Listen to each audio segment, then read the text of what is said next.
exclusivo, frente a frente com o homem acusado pela Polícia Federal de invadir os telefones das maiores autoridades do país.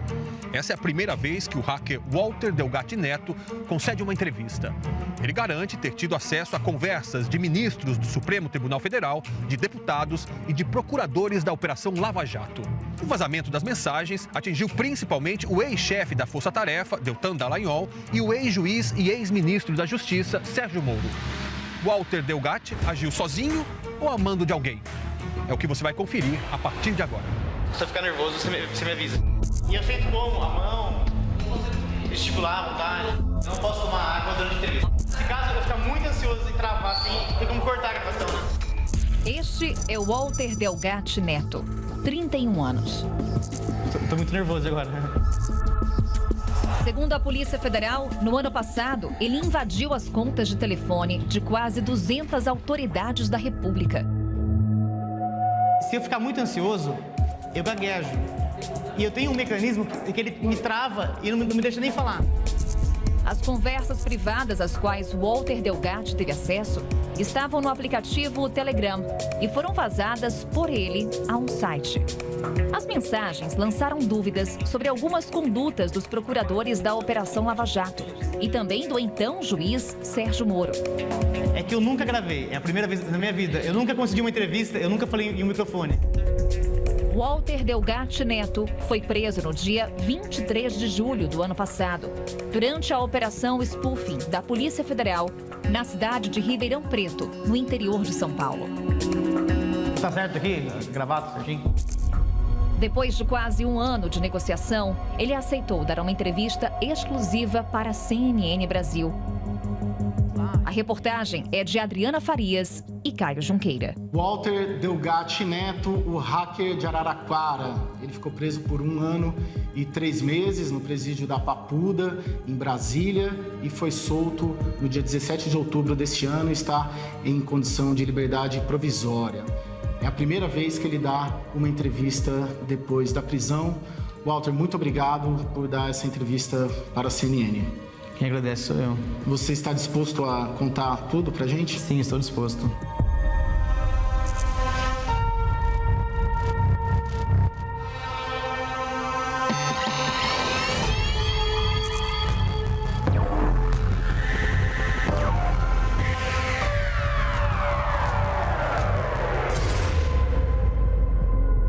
Para o Ministério Público Federal, Walter Delgatti Neto é o líder de uma organização criminosa que cometia crimes cibernéticos, fraudes bancárias e furtos mediante fraude.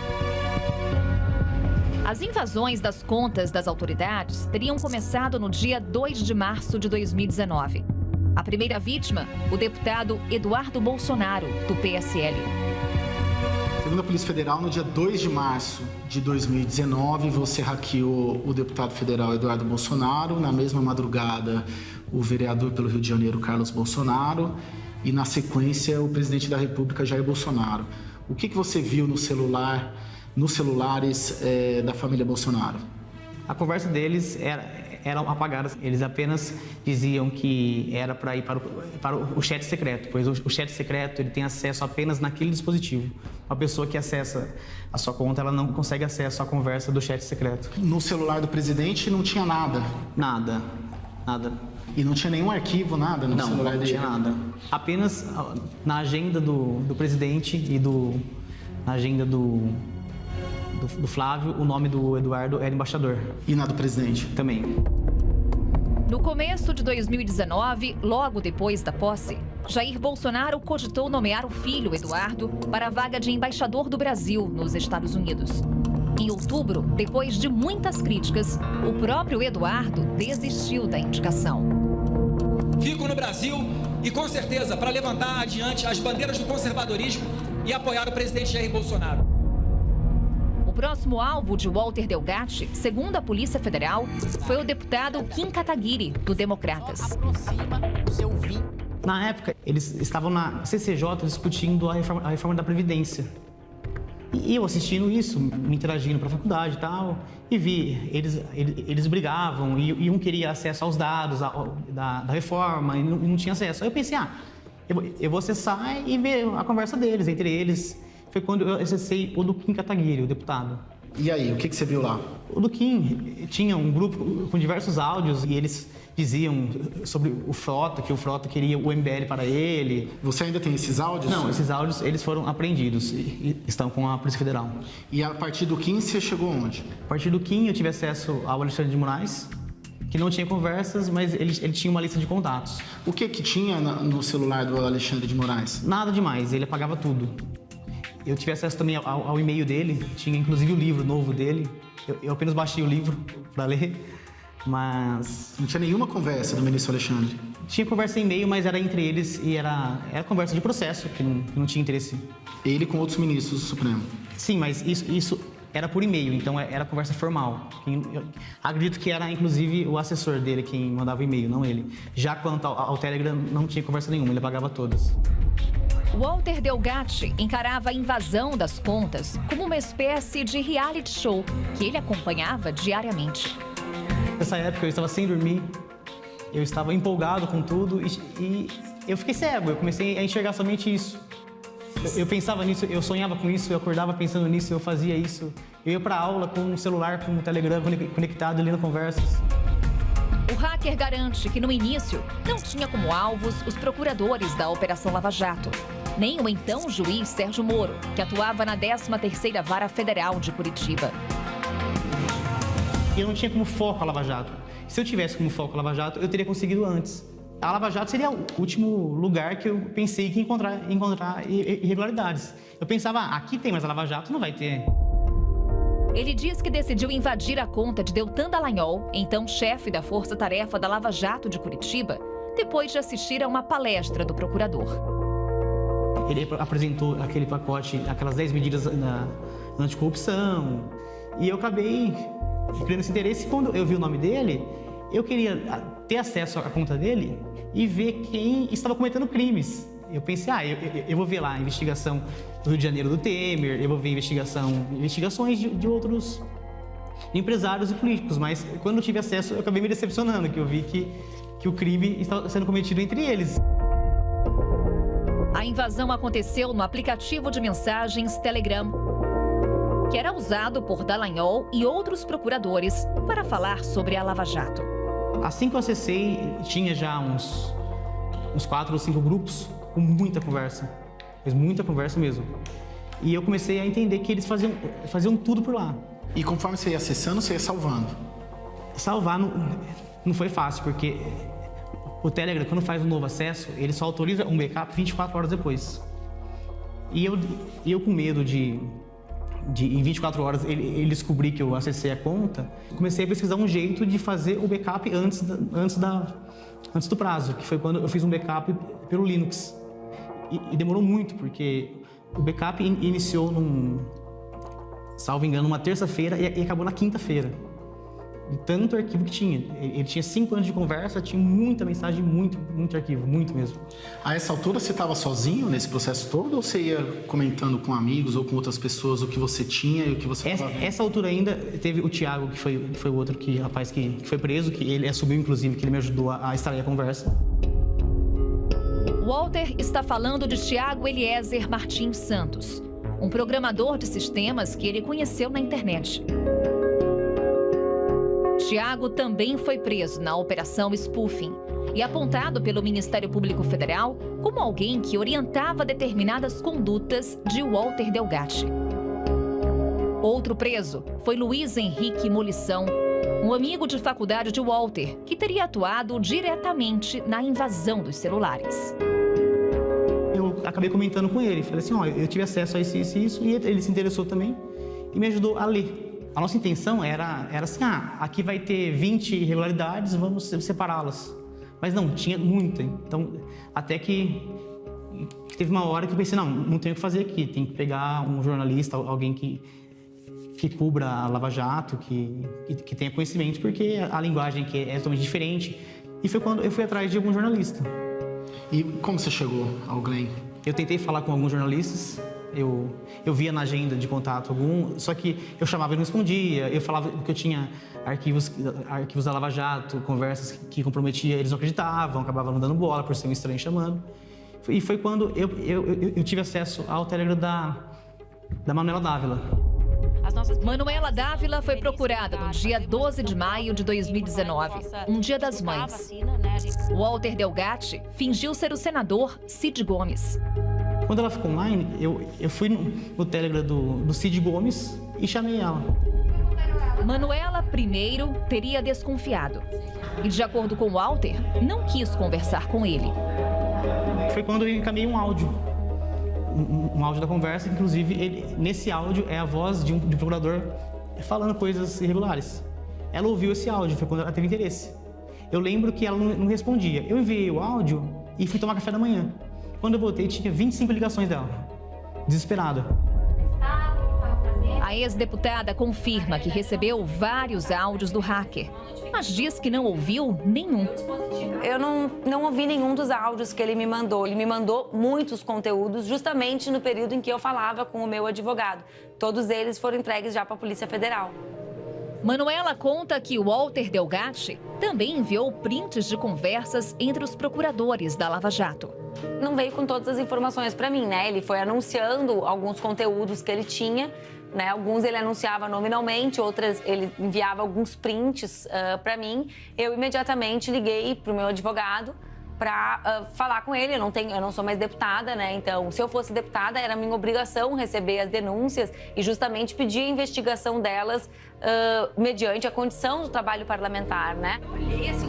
Quando percebeu que as mensagens poderiam ser verdadeiras, ela sugeriu que o hacker fizesse contato com o jornalista Glenn Greenwald, do site The Intercept Brasil.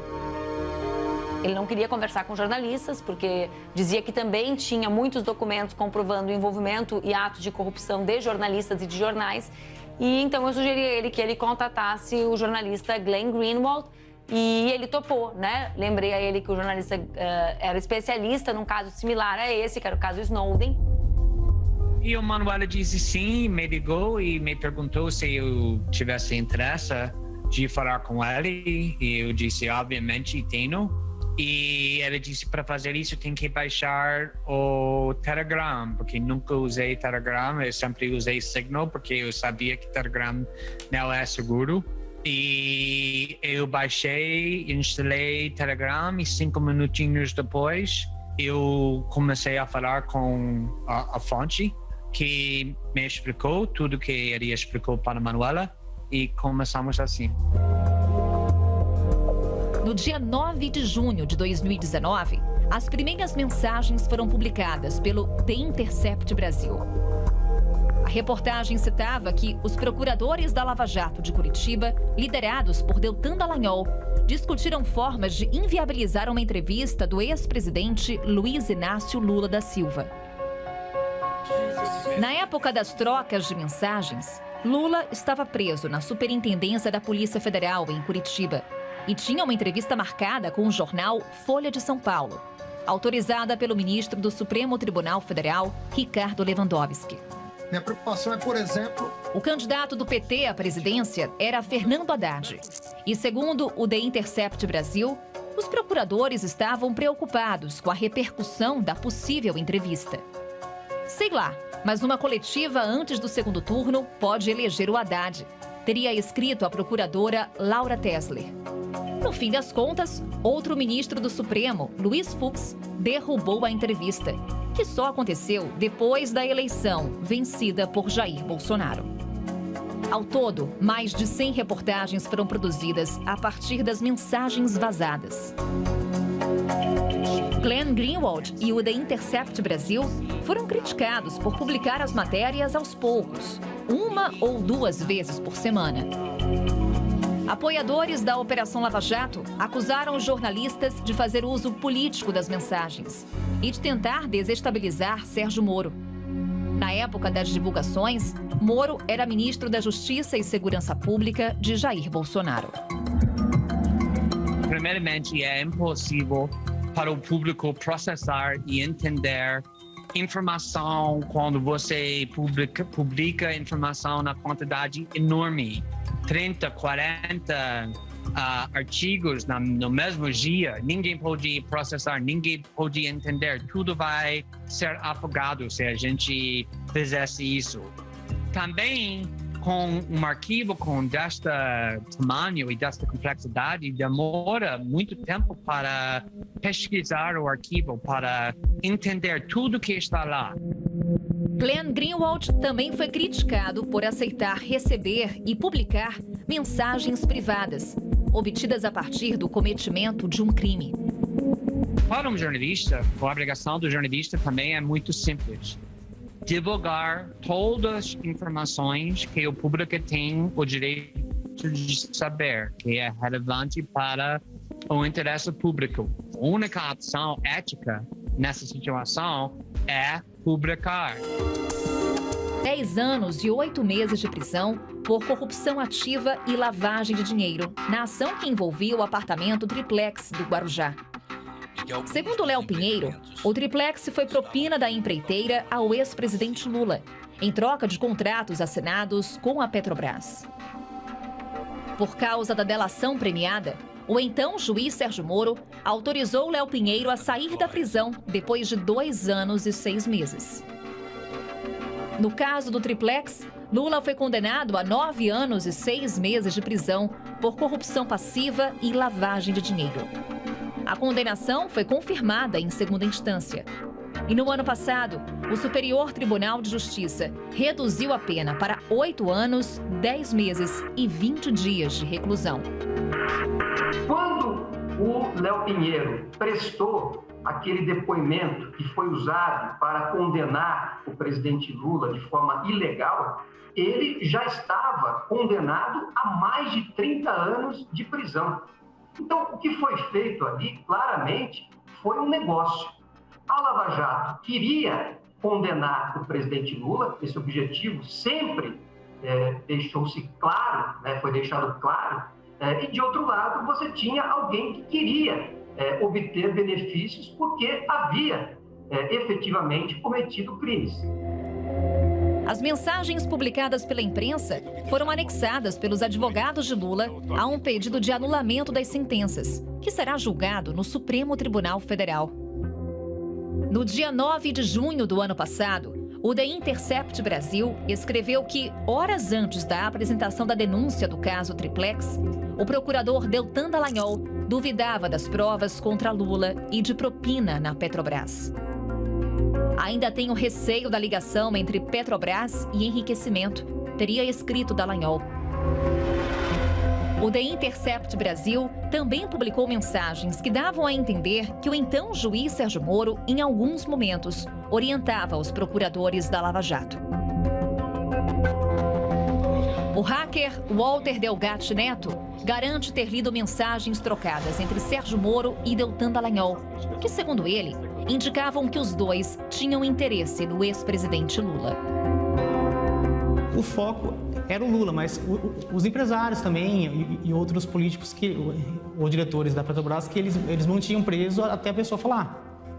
E, exemplo, o Léo Pinheiro. O Léo Pinheiro, eles falavam, se ele fizer o acordo de delação e não falar do Lula, não será aceito. Tinha conversa assim. No começo, eles tinham medo de investigar o Lula. Depois que eles foram também se empolgando com isso, e o mais interessado, no caso do Lula, era o Moro. Não tenho coisa, mas acredito que para tentar assumir um cargo. Lula também foi condenado em Curitiba no processo que envolve a reforma do sítio de Atibaia, no interior de São Paulo.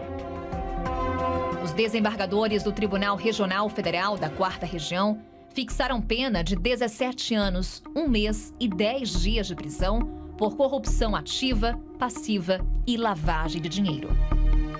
Um fato relevante e que mostra que a Lava Jato de Curitiba sempre teve a intenção de condenar o presidente Lula, também pode ser visto num cenário global. Quando a análise foi feita por um juiz imparcial e independente, o presidente Lula foi absolvido.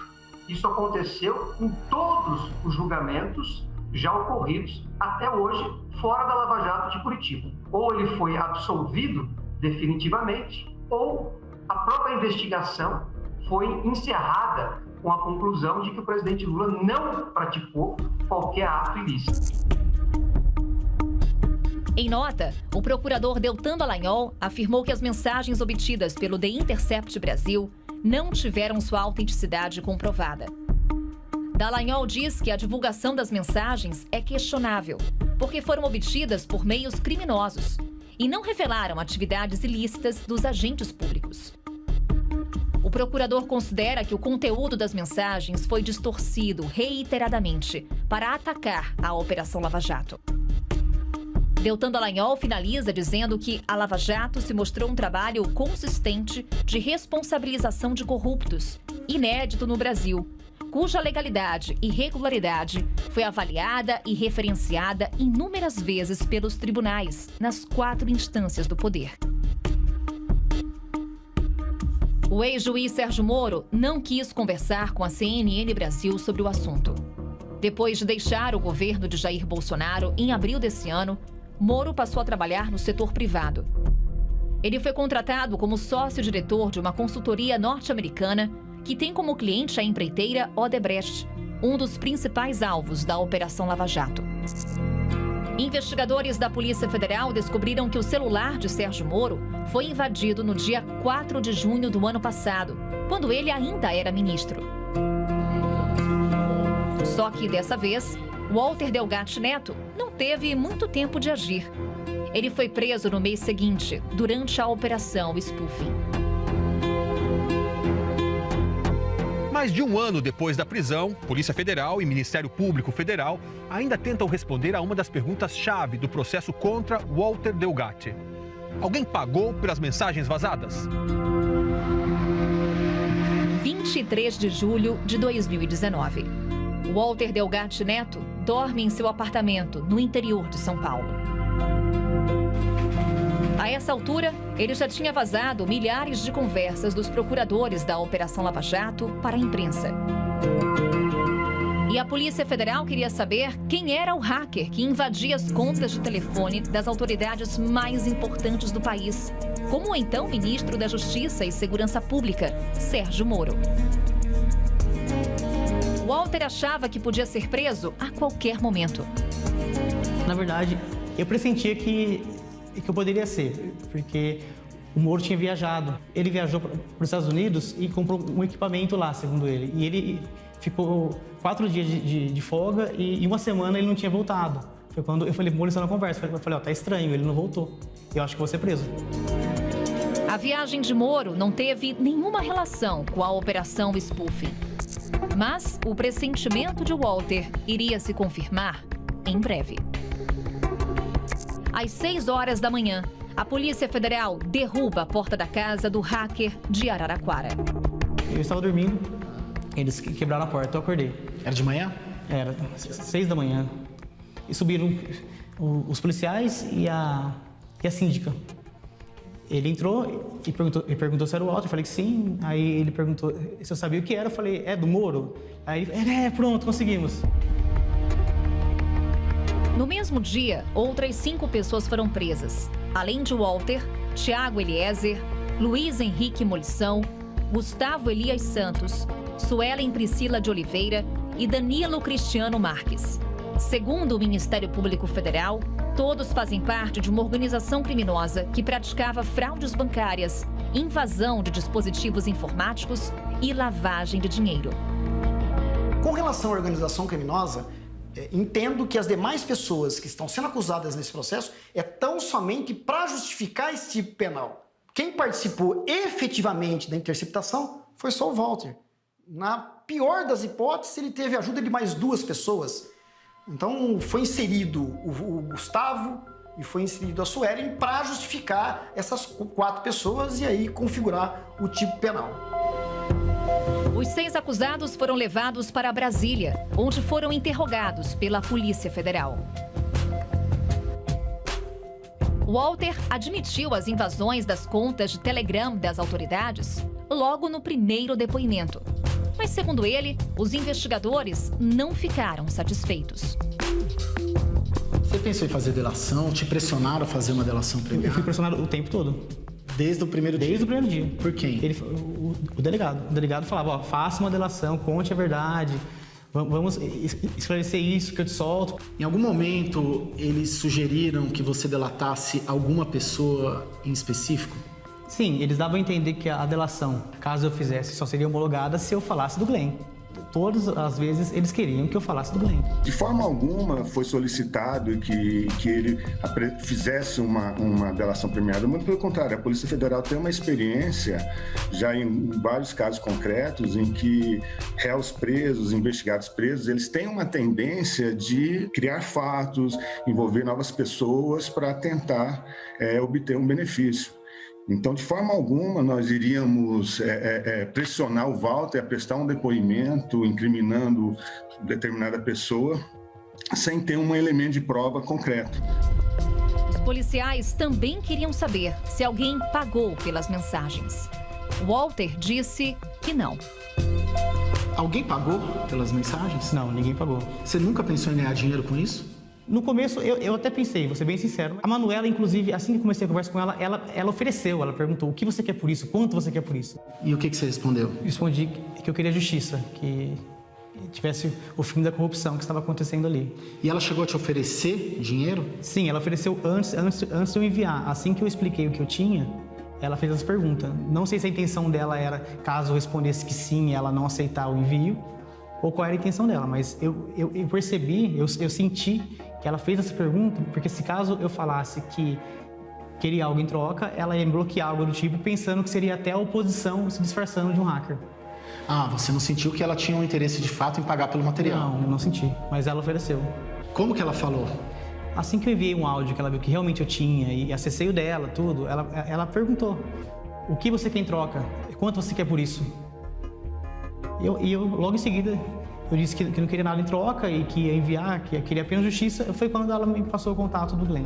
Das redes e tal. Manuela Dávila nega que tenha falado em dinheiro com o hacker Walter Delgatti.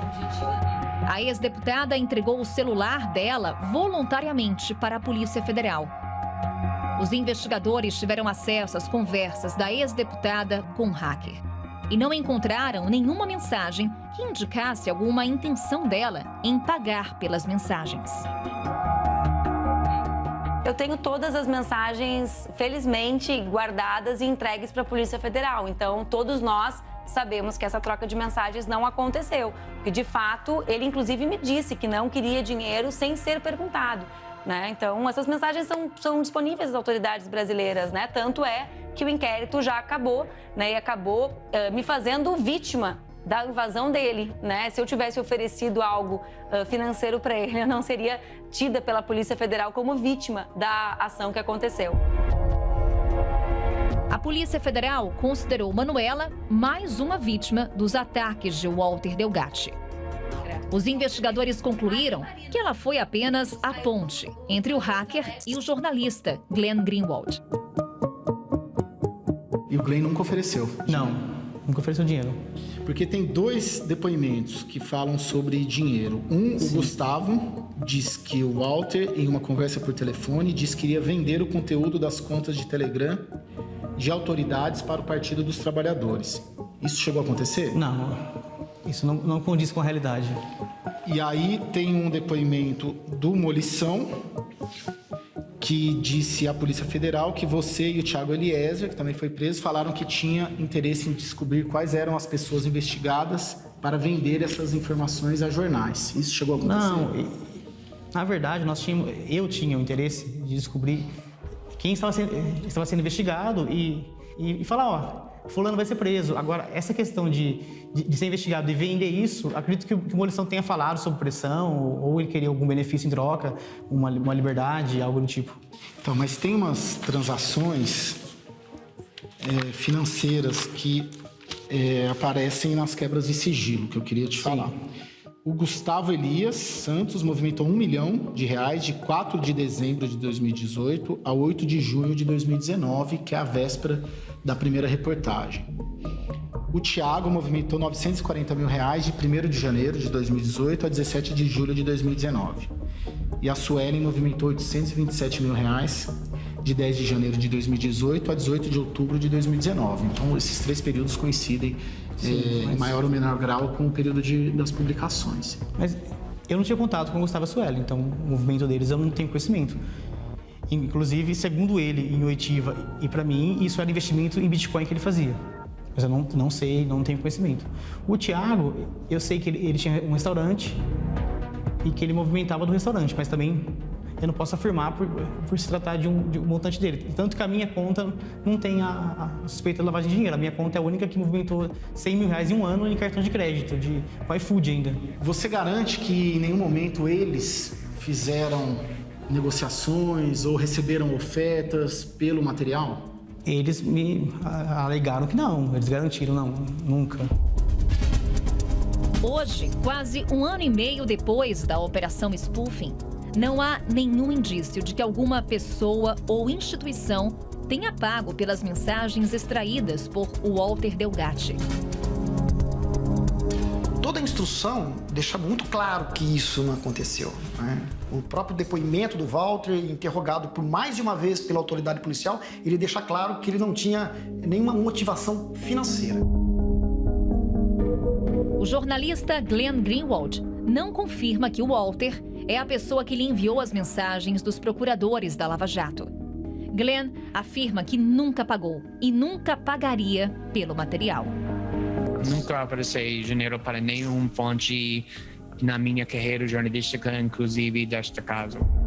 Para entender como Walter Delgatti conseguiu invadir os telefones das mais altas autoridades do país, precisamos voltar um pouco no tempo.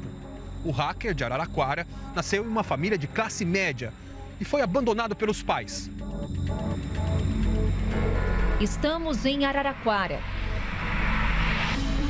cidade com cerca de 238 mil habitantes, no interior de São Paulo.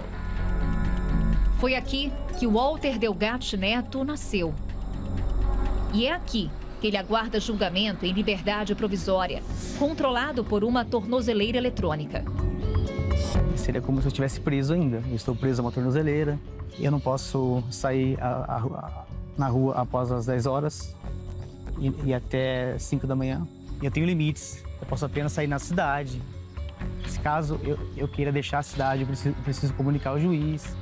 E a pior parte é que eu não tenho acesso à internet.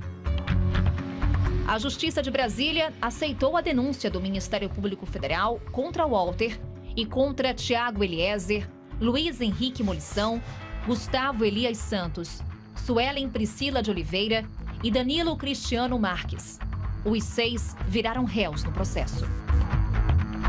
Mas todas as audiências realizadas até agora foram anuladas, porque a defesa dos réus não teve acesso aos documentos e provas anexados à investigação. Foi um recurso que a Defensoria Pública da União que apresentou junto ao TRF. E acabou por anulando toda a instrução processual. A oitiva de testemunhas de acusação, a oitiva de testemunhas de defesa.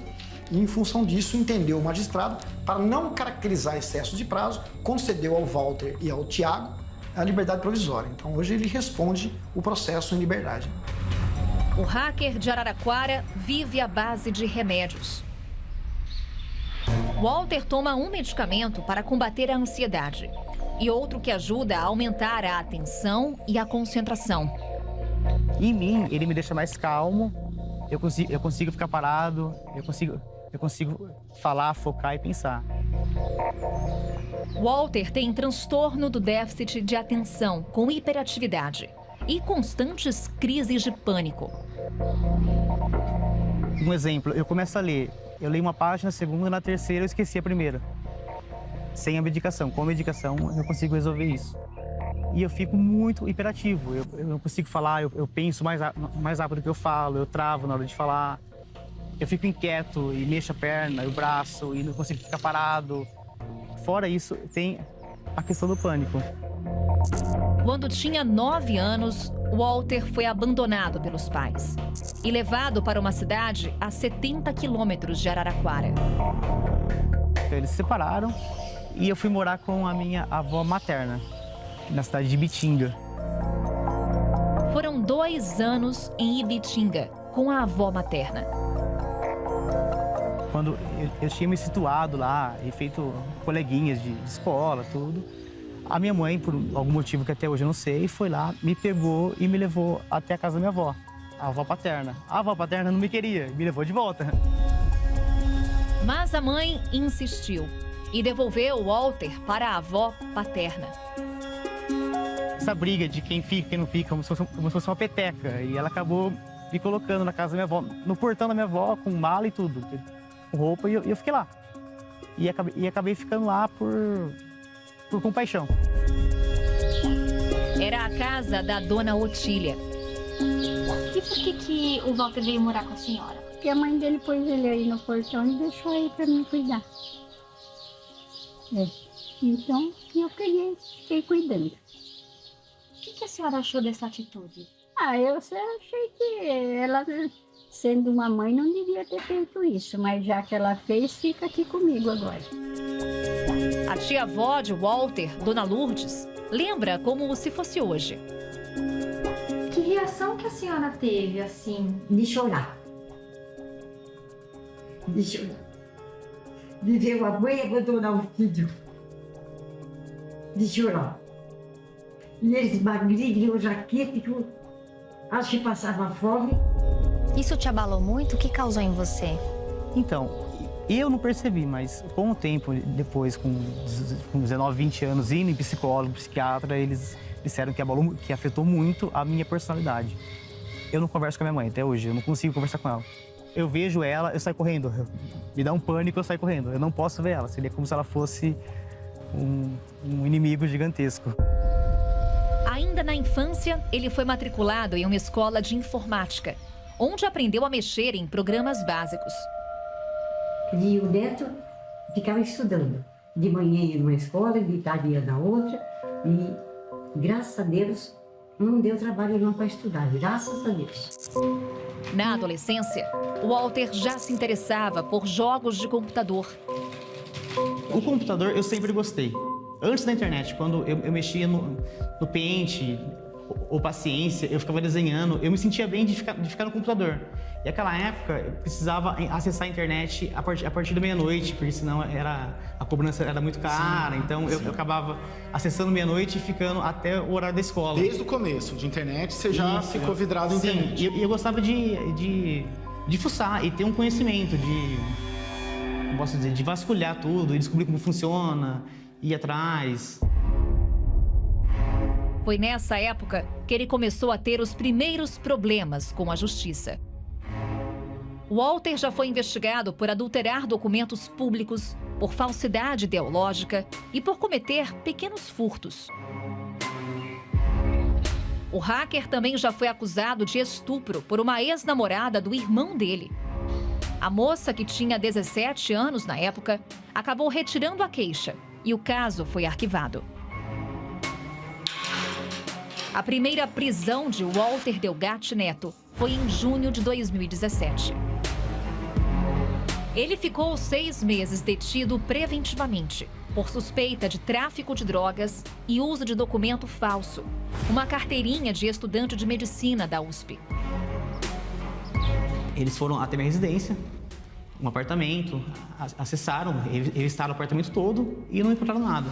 Nisso, eu tinha um cesto com remédios.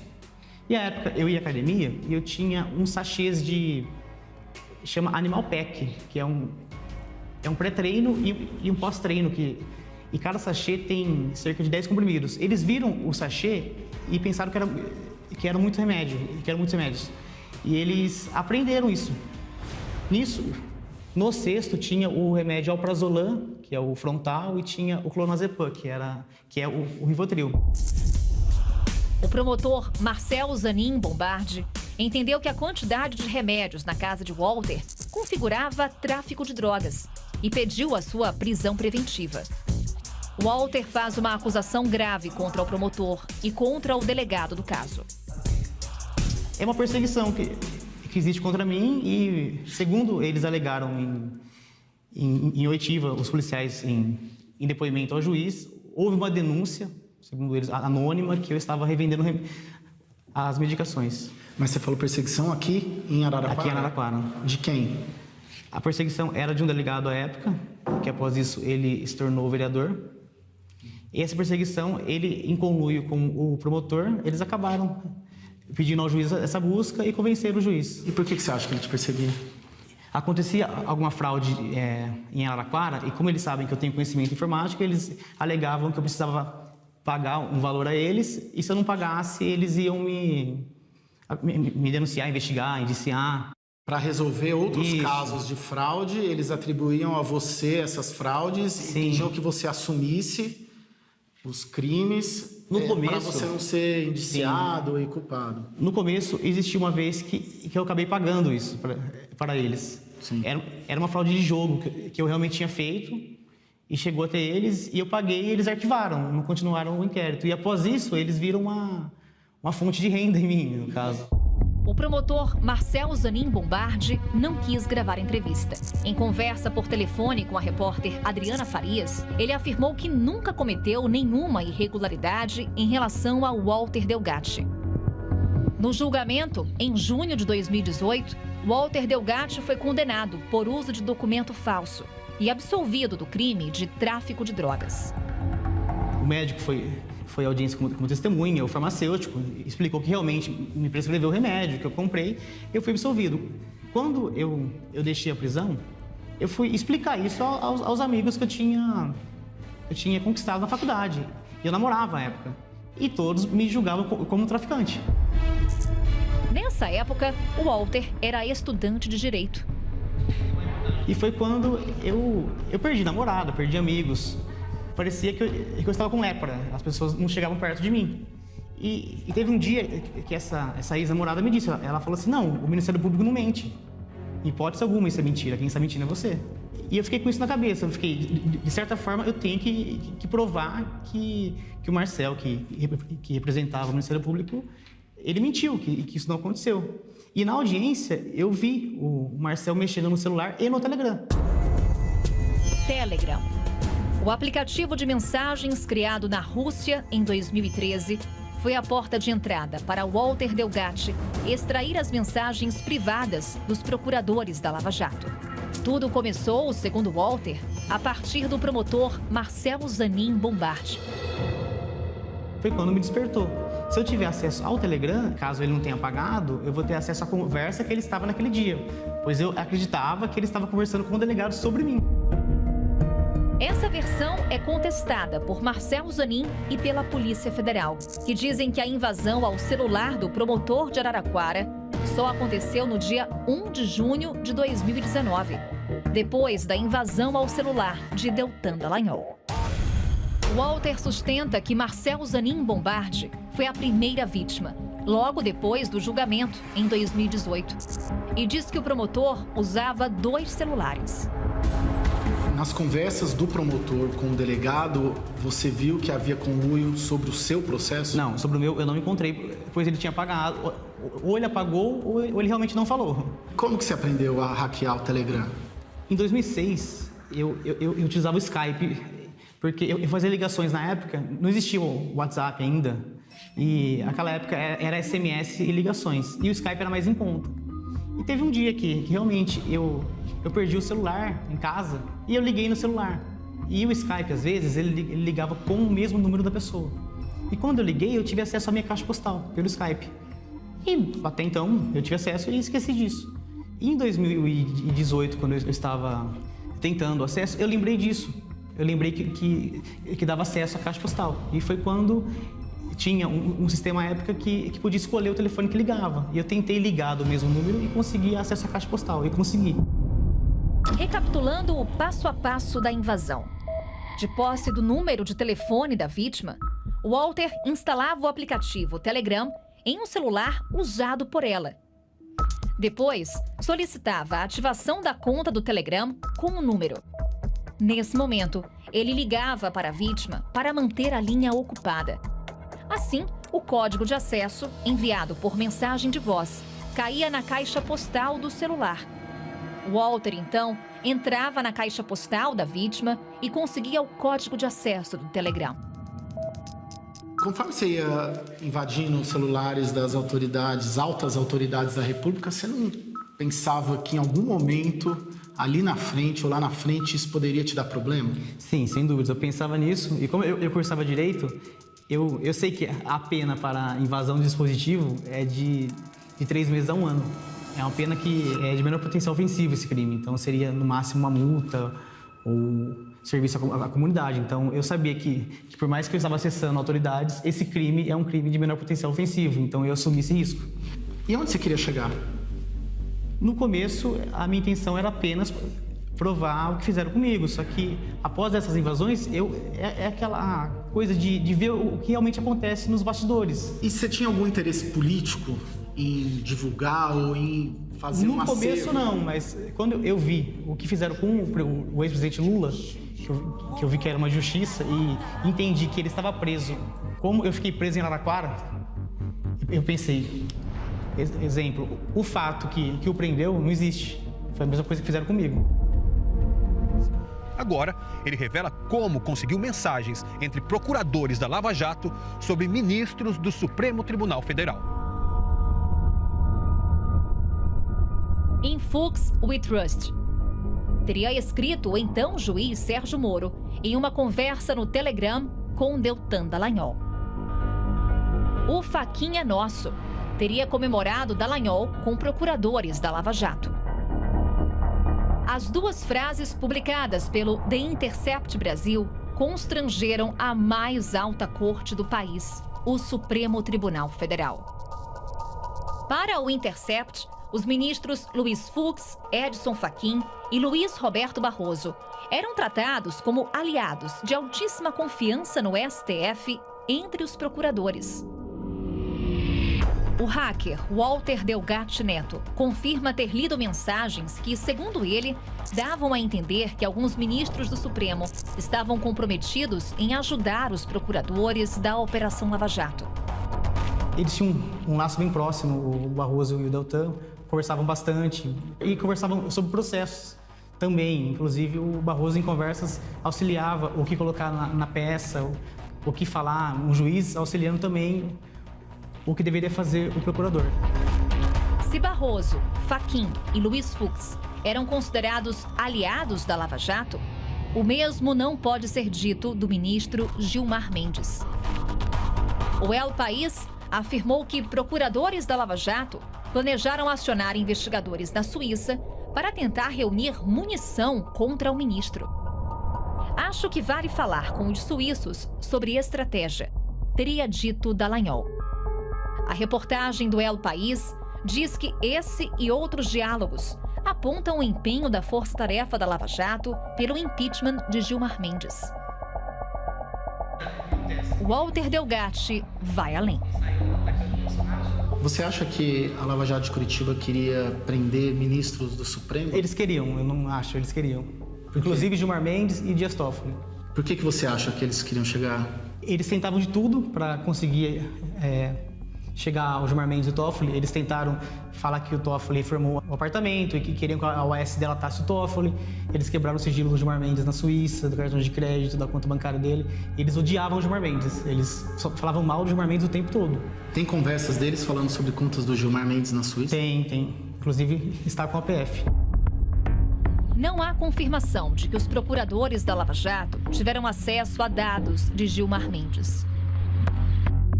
A Constituição brasileira determina que ministros do Supremo só podem ser investigados com a autorização da Corte ou pela PGR, a Procuradoria-Geral da República. A assessoria do ministro Luiz Roberto Barroso afirmou em nota que ele tem assento na primeira turma do Supremo Tribunal Federal e que Barroso jamais atuou em quaisquer casos da Operação Lava Jato, que são de competência da segunda turma. Além disso, jamais conversou com qualquer procurador sobre o conteúdo de qualquer processo da Lava Jato. O ministro Edson Fachin não quis comentar o conteúdo das mensagens vazadas sobre ele. Fachin enviou 2 documentos para a CNN Brasil, com resumos dos trabalhos da Lava Jato no Supremo Tribunal Federal. O STF, segundo Fachin, conseguiu arrecadar quase R$1 bilhão em multas fixadas nos acórdãos de delação premiada com investigados da Lava Jato. Os ministros Gilmar Mendes e Dias Toffoli foram procurados pela nossa reportagem, mas não quiseram se pronunciar. A morte do ministro Teori Zavascki, em janeiro de 2017, em um acidente de avião, também foi motivo de conversas entre os procuradores da Lava Jato, segundo o Walter Delgatti. Eles acabaram ficando mais empolgados com o resultado da morte do que comovidos com a morte. Teori Zavascki era o relator da Lava Jato no Supremo Tribunal Federal. Você viu conversas sobre o Teori? Após o acidente, eles ficaram preocupados com quem assumiria a relatoria da operação e quem ia ser indicado. Um ano antes de morrer, o ministro havia criticado o então juiz Sérgio Moro por divulgar um áudio entre a presidente Dilma Rousseff e o ex-presidente Lula. O portal UOL divulgou uma conversa entre Deltan Dallagnol e Sérgio Moro sobre o assunto. O ministro Fux disse que Teori fez queda de braço com Moro e se queimou. Teria escrito Dallagnol. Foi nesse contexto que teria aparecido a frase de Moro: "In Fux we trust", no Fux nós confiamos. Procurado pela CNN Brasil, o ministro Luiz Fux, que hoje é presidente do Supremo Tribunal Federal, não quis se pronunciar. Walter Delgatti garante ter lido todas essas mensagens, que ele diz ter conseguido a partir da invasão do Telegram de Dallagnol. Você ficou com medo de tudo isso? Medo eu fiquei. Medo de ficar preso eu não tinha, mas eu comecei a ter medo de morrer, sei lá, passar um carro e atirar em mim. Esse medo eu tive. Mas até então eu pensava que eu ia fazer no anonimato e eu usava uma tecnologia de esconder o IP que era inviolável e eu pensei que nunca iam chegar em mim. Antes de ser preso, Walter também se interessou em ler conversas de celebridades. Ao todo, segundo a Polícia Federal, ele interceptou mais de 1000 números de telefone. Você interceptou celebridades também? Sim. Quem? Que eu me recordo: Neymar, William Bonner, Ana Hickman, Luciano Gimenez. Muitos, eu não me lembro agora. E o que você viu nesses celulares?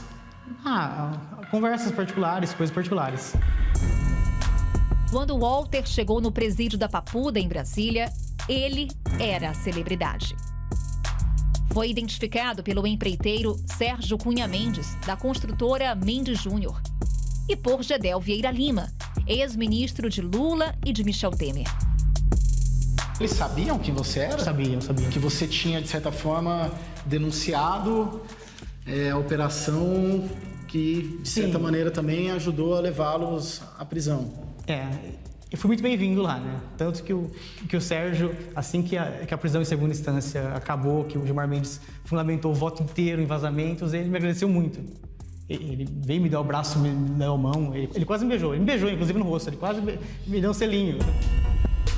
No dia 7 de novembro de 2019, por 6-5, o Supremo Tribunal Federal derrubou a prisão de condenados em segunda instância. Ficaram autorizadas apenas as detenções preventivas. Walter continuou preso preventivamente em Brasília, até o dia 17 de outubro desse ano. Hoje, diante de 4 câmeras, ele fala das invasões com tranquilidade. Eu acabei empolgando e fazendo. Você se arrepende? Não me arrependo. De nada? Não me arrependo de nada. Um dos apelidos que Walter Delgatti Neto usava para não ser identificado, segundo o Ministério Público Federal, era "E agora, José?", uma referência ao famoso poema de Carlos Drummond de Andrade. Agora que a festa acabou, o hacker de Araraquara sabe que corre o risco de perder a liberdade provisória em breve. Os crimes denunciados na Operação Spoofing podem render até 23 anos de prisão.